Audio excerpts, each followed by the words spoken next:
अस्सलामुअलैकुम दोस्तों, ज़रा टीवी पे आप सबको खुशामदीद। उम्मीद करता हूँ आप सब खैरियत से होंगे। दोस्तों, आज की इस वीडियो में आप लोगों के साथ मार्केट की जो सिचुएशन चल रही है उस पर थोड़ी सी डिस्कशन करूँगा। लेकिन उससे पहले आपको एक डिस्क्लेमर भी दे दूँ कि मैं जो भी डिस्कशन करूँगा उसमें ये नहीं है कि कोई फाइनेंशियल एडवाइस नहीं होगी, क्योंकि मैं खुद इतना ज़्यादा एक्सपर्ट नहीं हूँ।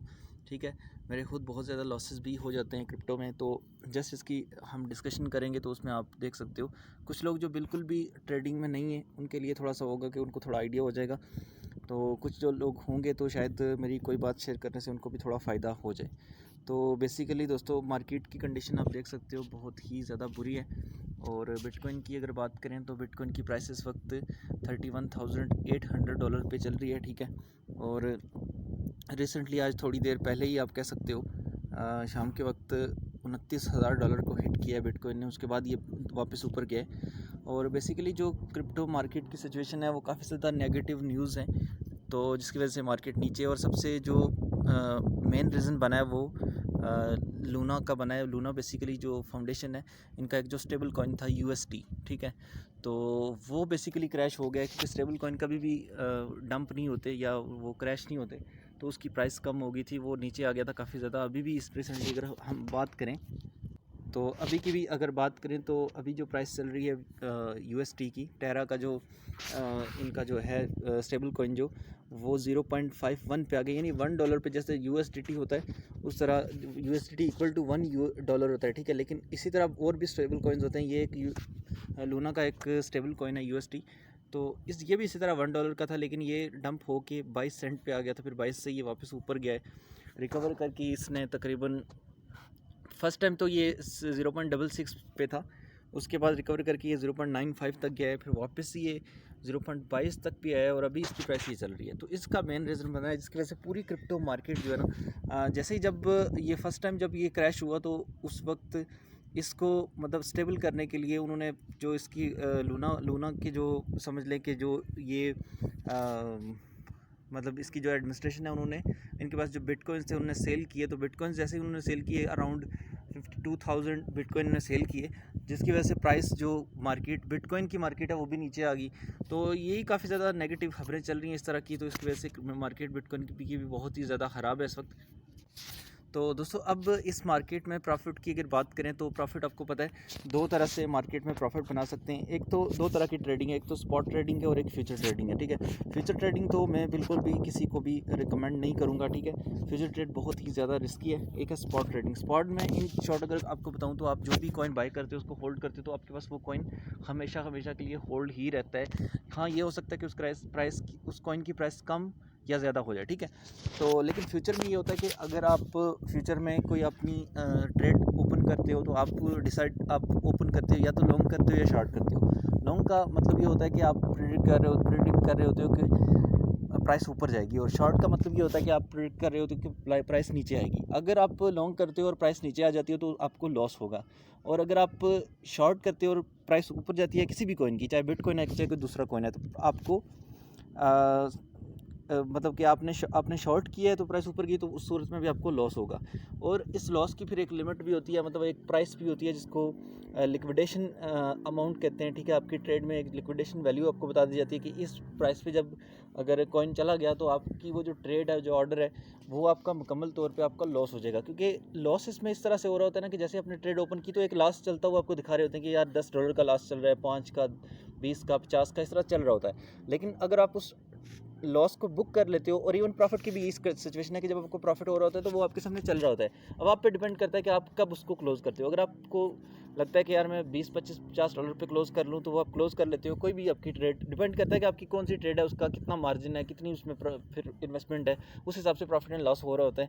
तो आप जहाँ पे उसको क्लोज़ करना चाहते हो वो क्लोज़ हो जाती है। ठीक है, और जहाँ पे आप उसको यानी कि आप होल्ड करना चाहते हो जब तक कर सकते हो। ठीक है, लेकिन जो अगर लॉस में जा रही है तो आप उसको लॉस में होल्ड करते जा रहे हो, करते जा रहे हो, और अगर वो उस वैल्यू को टच कर लेती है जो लिक्विडेशन वैल्यू है, तो फिर आपकी वो ट्रेड ऑटोमेटिकली क्लोज हो जाएगी, चाहे वो $1000 की ट्रेड है, चाहे कितने की भी है, और वो लॉस हो जाएगा। ठीक है, इसी तरह आप अगर प्रॉफिट में जा रही है और आपने कोई वैल्यू सेट की हुई है कि अगर फॉर एग्जांपल हम बात कर लें इन केस, अभी ये सोल की बात कर लें। ठीक है, तो सोल ये कॉइन है $58 पे, आप इसको लॉन्ग कर देते हैं यहाँ से। और लॉन्ग से मुराद ये कि आप कहते हो प्राइस ऊपर जाएगी, तो अगर इसकी प्राइस ऊपर जा रही है 62 पे चली गई, आपको प्रॉफिट हो रहा है लेकिन आपने बुक नहीं किया, और लेकिन आपने लिमिट लगा दी है कि जब ये $70 पे जाए तो ये ऑटोमेटिकली आपकी ट्रेड प्रॉफिट में क्लोज हो जाए। तो जब ये 70 पे जाएगा तो ऑटोमेटिकली क्लोज हो जाएगी, तो उसको टेक प्रॉफिट बोलते हैं। तो अब अभी ओवरऑल दोस्तों अगर हम बात करें कि इसमें आप किस तरह से प्रॉफिट, जो लोग ट्रेडिंग कर रहे हैं वही उन्हीं को कहूँगा, बाकी बेशक ना करें। तो काफ़ी सारे कॉइन्स ऐसे हैं दोस्तों। ओवरऑल इस दफ़ा जो ये क्रैश इतना बड़ा क्रैश हुआ है, उसमें मैंने जो एक चीज़ सीखी है वो ये सीखी है कि बिटकॉइन के अलावा अगर कोई स्टेबल रह सकता है, किसी हद तक स्टेबल रह सकता है, तो वो इथीरियम है। इथीरियम से ज़्यादा स्ट्रॉन्ग कॉइन मतलब इस दफ़ा के क्रैश में मैंने नहीं देखा। इन फ्यूचर कोई ऐसी चीज़ भी हो सकती है कि इथीरियम अपने आप को स्टेबल ना रख सके, इन फ्यूचर हो भी सकते हैं, क्योंकि क्रिप्टो मार्केट ऐसी है कि इसमें कभी भी कुछ भी हो सकता है। और इवेंट्स कोई ना कोई ऐसा, जैसे अभी लूना की बात करें, लूना एक ऐसा कॉइन है जो इसकी अगर हम इसकी जो वैल्यू मैं आपको बताऊं, ये $120 तक गया था, ठीक है। लेकिन $120 के बाद अभी जो रिसेंटली इसकी प्राइस चल रही थी अराउंड $100 की चल रही थी। और अभी जो डंप आया है, जो इसमें इनका समझ लो कि ये सिस्टम फ्लॉप, इनका जो इको सिस्टम फेल हुआ है, उसके बाद जो डंप आया है, आप देख सकते हो ये रेड कैंडल आपको नज़र आ रही होगी, ये यहाँ तक। तो इसकी प्राइस $0.47 तक, आधे डॉलर पे इसकी प्राइस हिट की है, ठीक है। ये आप देख सकते हो। अभी ये थोड़ी देर ही पहले एक पंप इसमें आया और ये इसकी प्राइस $6 तक गई है और उसके बाद वापस $3 पे आ गई है। लेकिन जो है ना, ओवरऑल आप देख सकते हो कि मतलब एक ये इस तरह से ये सीन इसके साथ हुआ है। तो दोस्तों जितनी क्रिप्टो में अगर आप हो तो जितनी ज़्यादा रिसर्च के साथ, जितनी ज़्यादा न्यूज़ को आप फॉलो करते रहोगे और टेक्निकल एनालिसिस वगैरह, वो तो सारी चीज़ें अपनी जगह ठीक रहती हैं, ठीक है, वो तो देखनी ही पड़ती हैं। लेकिन जितनी ज़्यादा न्यूज़ भी आप फॉलो करते हो, ठीक है, और भी काफ़ी सारी चीज़ें, तो फिर इन सारी चीज़ों को मिक्स करके फिर उसके बाद जो रिस्क को कम बिल्कुल रख के फिर आप काम करते हो, तो फिर आपको प्रॉफिट हो सकता है। अभी रिसेंटली अगर इतना ये जो डंप चल रहा है, अभी कोई कुछ नहीं कह सकता। अभी 32 पे चल रहा है बिटकॉइन, तो मज़ीद भी शायद ये जो क्रैश है, मार्केट क्रैश होकर शायद 25 तक चली जाए, उसका कुछ नहीं कोई कह सकता।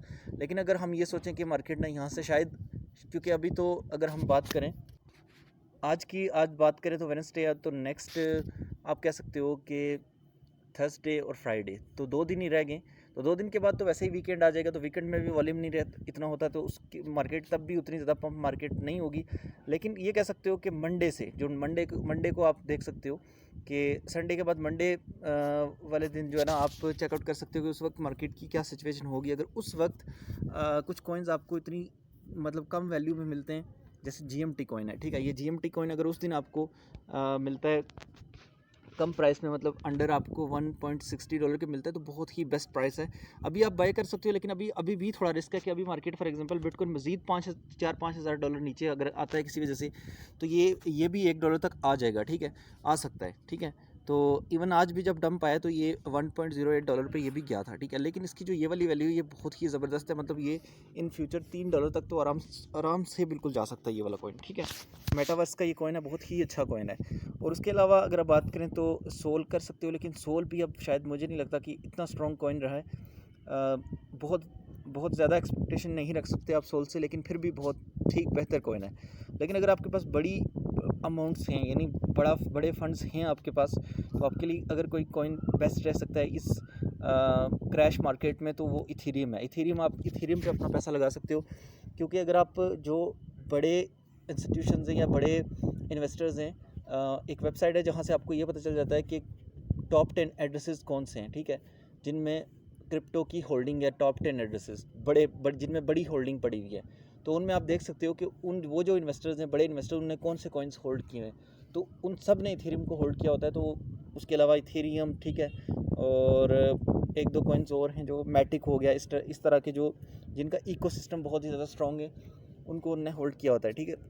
तो उसमें इथेरियम भी लाजमी होता है। तो इथेरियम ने इन फ्यूचर ऊपर जाना ही जाना है, मतलब ऐसा कॉइन है। अगर आप बाय कर ले तो यहाँ से थोड़ा नीचे भी आ जाता है, मतलब $2,000 तक भी आ जाता है, तो इतनी टेंशन वाली बात नहीं होगी आपके लिए अगर आपने इसको स्पॉट में होल्ड किया हुआ है, ठीक है।